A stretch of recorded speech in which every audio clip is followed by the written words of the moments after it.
প্রিয় বন্ধুরা, আজকে আপনাদেরকে আমেরিকা ও ইরানের মধ্যে চলা যুদ্ধের সর্বশেষ পরিস্থিতি, নতুন এক ভয়ঙ্কর পৃথিবীর পরিবেশের কথা জানাবো। আজকের বিশেষ প্রতিবেদনে আমরা বিশ্লেষণ করব আমেরিকা কেন স্থল অভিযানে নামতে বাধ্য হতে পারে এবং এর ফলে পৃথিবীর মানচিত্র কতটা বদলে যেতে পারে। বিশ্বের সকল মানুষের মতো ডোনাল্ড ট্রাম্প প্রশাসন ও ইসরায়েল বুঝে গেছে এই যুদ্ধে জয়ের কোনো সম্ভাবনা তাদের নেই। ইরানের মতো এত বৃহৎ একটি দেশ শুধুমাত্র বিমান হামলা করে দখলে নেওয়া যাবে না। কার্যত তাদের সকল প্রচেষ্টা ব্যর্থ হয়েছে, বরং ফলাফল হয়েছে উল্টো। ইরান আমেরিকার মধ্যপ্রাচ্যে অবস্থিত সকল ঘাঁটি ধ্বংস করে দিয়েছে। এরই মধ্যে আমেরিকার যুদ্ধ জাহাজ, যুদ্ধ বিমান, রাডার, আকাশ প্রতিরক্ষা ব্যবস্থা সহ বিপুল ধ্বংস সাধন হয়েছে। ইরানের মিসাইল আক্রমণে ইসরায়েলের ব্যাপক ক্ষতি হয়েছে। আবার হিজবুল্লাহ ভয়াবহ আক্রমণের সামনে ইসরায়েলি সৈন্য ও যুদ্ধ ট্যাঙ্ক ধ্বংস হয়েই চলেছে। হুতি যোদ্ধারাও ঘোষণা দিয়ে যুদ্ধে প্রবেশ করেছে। আমেরিকা ও ইসরায়েলের জন্য বড় ব্যাকফায়ার হয়েছে তাদের দেশের নাগরিকদের রাস্তায় নেমে আসা। ট্রাম্প ও নেতানিয়াহু অপসারণের আন্দোলনে 10 মিলিয়ন মানুষের সমাগম ইতিহাস সৃষ্টি করেছে। আমেরিকা ইসরায়েলের মূলত ফিরে যাওয়ার সুযোগ নেই। প্রশ্ন হলো, কেন নেই? দ্বিতীয় বিশ্বযুদ্ধের পর থেকে তাদের গড়ে তোলা সাম্রাজ্য চোখের নিমেষে ধ্বংস হয়ে যাক, এটা কোনোভাবেই তারা মানবে না।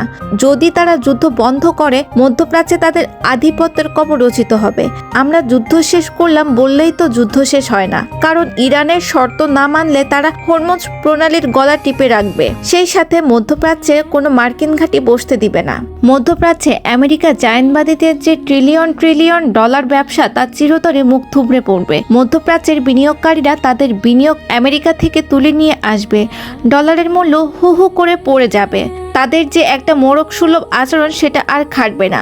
যে কেউ তাদের কথা শুনতে চাইবে না, কারণ মানুষ বড় পাওয়ার পেয়ে গেলে ছোট পাওয়ারের সঙ্গ ত্যাগ করে। যে কোনো দেশই আমেরিকার চোখে চোখ রেখে কথা বলা শুরু করে দিবে।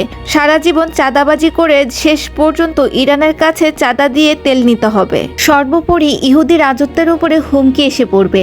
আমরা মূলত ইহুদি শক্তি বা জায়ানবাদী শক্তির কেন্দ্র বলতে মূলত ইসরায়েল বুঝি, কিন্তু মাস্টার মাইন্ডরা কেউই ইসরায়েলের থাকে না, তারা সবাই আমেরিকার থাকে। পৃথিবীর ডলার কেন্দ্রিক অর্থনীতি তারাই চালায়। ট্রাম্পের মতো উন্মাদকে এরাই ক্ষমতায় বসায়। কোনো দেশে কে দেশ প্রধান হবে তারাই ঠিক করে তাদের স্বার্থ দেখার বিনিময়ে। বিভিন্ন দেশে তারাই সংকট তৈরি করে, আন্দোলন তৈরি করে, সমাধানের পথও তারাই দেখায় তাদের ফর্মুলা অনুযায়ী। এই সাম্রাজ্য ধ্বংস হয়ে তারা আবার পথে নেমে আসবে, এটা মোটেও তারা চাইবে না। তারা সর্বোচ্চ ক্ষমতায় ব্যবহার করবে। আমেরিকা ও ইসরায়েল চাইবে এই যুদ্ধ সমগ্র মধ্যপ্রাচ্যে ছড়িয়ে দিতে, দীর্ঘমেয়াদী অশান্তির বীজ বপন করতে।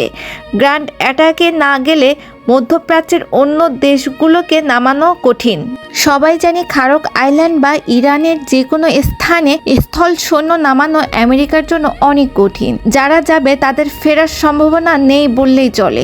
সৌদি আরব, আরব আমিরাত, কুয়েত, বাহরাইন, কাতারের ভূমি ব্যবহার করে আমেরিকা তার আধুনিক B-2, F-35, F-16 সহ আধুনিক বিমানের ঝাঁক নিয়ে প্রচণ্ড হামলা চালাবে। আর এদিকে আমেরিকার এলিট ফোর্স, এয়ারবোর্ন ও মেরিন সৈন্যরা হোভারক্রাফট ও ল্যান্ডিং ক্রাফট সহ নেমে আসবে গ্রাউন্ডে। এই পর্যন্ত হিসাব সহজ, এরপর একটা সুইসাইডাল যুদ্ধ হবে। উভয় পক্ষের মানুষ কাতারে কাতারে মারা যাবে। ইরানের একটা ইউনিট এটার মোকাবেলায় জানপ্রাণ দিয়ে যুদ্ধ করবে ঠিকই, কিন্তু মূল শেল্টার যেহেতু মধ্যপ্রাচ্যের কয়েকটা দেশ দিচ্ছে ঘাঁটি ব্যবহারের সুযোগ দিয়ে, সে কারণে ইরানের একটা বড় ফোর্স আরব আমিরাত, কুয়েত, বাহরাইনে সরাসরি হামলা করে বসবে।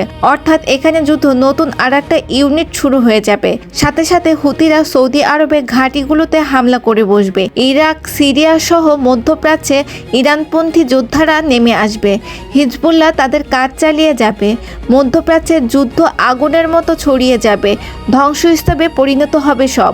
আমেরিকার সব দোষ ইরানকে দিয়ে তাদের দমন করে মানবতা উদ্ধারের জন্য পারমাণবিক আক্রমণটা করে বসবে। জাতিসংঘের প্যাট্রিয়টিক ভিশন অর্গানাইজেশন PVA স্থায়ী প্রতিনিধি মোহাম্মদ সাফা এটার ইঙ্গিত এরই মধ্যে দিয়ে দিয়েছেন। ইরান থেকেও কোনো একটা নিউক্লিয়ার বোমা হয় মধ্যপ্রাচ্যে বা ইসরায়েলের কাছে গিয়ে পড়বে, যা হওয়ার তাই হবে। অর্থাৎ বিষয়টা ডাল ভাতের মতো শেষ হচ্ছে না, সামনে বড় বিপর্যয় আসবে, যার ফল ভোগ করবে পৃথিবীর 800 কোটি মানুষ। দুর্ভিক্ষ শুরু হবে, হত্যা বেড়ে যাবে, শাসন ব্যবস্থা ভেঙে পড়বে। দর্শক, এই ছিল ইরান ও আমেরিকার যুদ্ধের সর্বশেষ বিশ্লেষণ। পরবর্তী আপডেট জানতে চ্যানেলটি সাবস্ক্রাইব করে রাখুন। আল্লাহ হাফেজ।